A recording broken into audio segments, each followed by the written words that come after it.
Alors aujourd'hui, je voudrais vous parler de la passion. La passion, qu'est-ce que c'est pour vous? Qu'est-ce que c'est que ce mot, la passion? Alors, pour moi, la passion, c'est de profiter en fait de quelque chose que l'on aime faire sans en avoir les inconvénients. C'est être dans une facilité d'esprit, une facilité de travail parce qu'on est passionné. Alors, à mon avis et dans ma vie, en fait, je n'ai pas choisi la passion, c'est elle qui m'a choisi.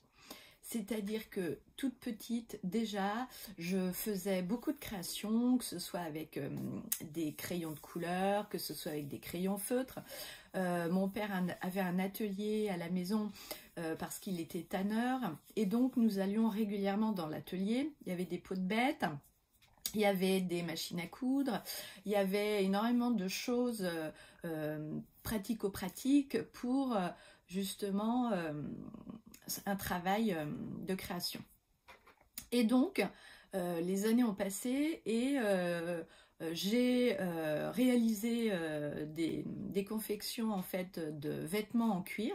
Je m'étais fait un pantalon en cuir, on avait fait avec ma soeur des trousses en cuir, voilà. Et puis bon, pour nous c'était tout à fait simple et logique.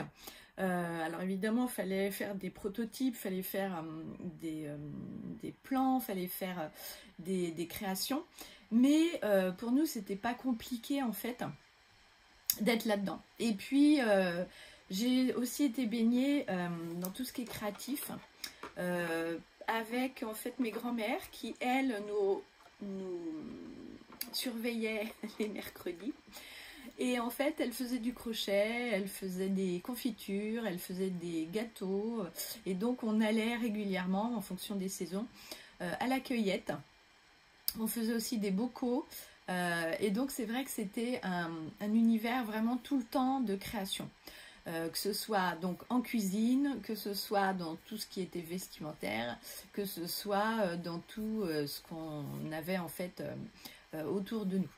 Et donc voilà, on faisait, je me rappelle avec des cousines, on partait dans les champs et on faisait des colliers de coucou, voilà, à l'époque du printemps. Et c'était vraiment assez sympa. Et donc tout ça pour vous dire que moi j'ai toujours aimé créer des choses, j'ai toujours utilisé en fait mes idées pour réaliser en fait des choses et en faire de la beauté, parce que pour moi c'est important avoir justement de la beauté autour de moi. Et voilà, donc c'est vrai que même si étant en première, je devais choisir un métier. Donc, on m'a demandé, les métiers j'ai toujours fait les beaux-arts aussi, mais voilà, il fallait quand même un métier pas forcément artistique, parce que la croyance c'était on ne vit pas de sa passion. Donc, j'ai mis ma passion de côté pendant un moment, tout en ayant, on va dire, un loisir. Donc, cette passion-là s'est mise en loisir, s'est mise en stand-by. Et donc, j'ai pu continuer voilà, à vivre. Après, j'ai eu mes enfants. Et fort de ça, j'ai continué de réaliser des choses pour eux. J'ai continué d'être créative. En plus, à l'époque, on n'avait pas beaucoup d'argent. Donc, voilà, fallait faire au mieux avec le peu de ce qu'on avait. Et donc, j'ai fait beaucoup de choses créatives avec eux, des dessins, des coloriages, la pâte à sel. Voilà, j'ai toujours fait, aussi au niveau cuisine aussi, je leur ai fait aussi tout ce qui était alimentaire. Et voilà, mais j'en étais ravie, hein, j'en étais contente. Et c'est vrai que c'était pour moi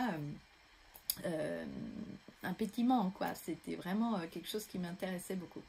Et donc aujourd'hui, tout ça pour vous dire que la passion en fait m'a choisie, puisque elle a toujours été là. Et quand j'ai dû reprendre le travail, là je me suis mise en fait en quête d'un atelier de peinture pour permettre aux autres de peindre, être dans leur créativité, être dans leur passion, être dans leur beauté. Et ensuite tout ça m'a conduit en fait à créer ma marque Elisar en 2006 pour justement mettre en place justement des accessoires de mode pour les femmes, pour qu'elles puissent retrouver du bien-être, de la beauté, qu'elles soient à l'aise en fait avec leur style et avec leur corps. Voilà. Donc la passion, ça naît en fait d'un état d'esprit, ça naît en fait d'une éducation, ça naît aussi d'une liberté, et puis il faut aussi se l'autoriser. Je rencontre beaucoup de créateurs aujourd'hui qui sont évidemment passionnés, mais la passion et le métier de créateur, il faut avoir beaucoup de casquettes, et il faut s'autoriser, et il faut souvent braver en fait les croyances qui nous habitent, parce que ces croyances-là nous empêchent en fait de développer notre activité, que ce soit en ligne ou que ce soit justement dans notre quotidien.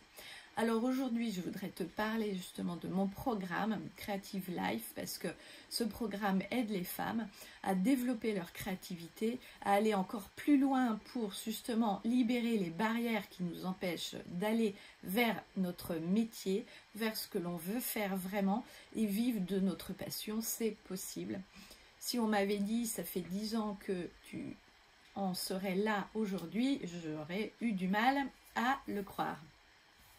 Donc, Creative Life, allez visionner les différentes capsules que je vous ai faites, inscrivez-vous et vraiment prenez le pas, engagez-vous pour vous, faites-vous un cadeau, vivez de votre passion, parce que aujourd'hui on ne sait pas de quoi sera fait demain, et si vous ne vivez pas la vie de vos rêves, qui le fera à votre place?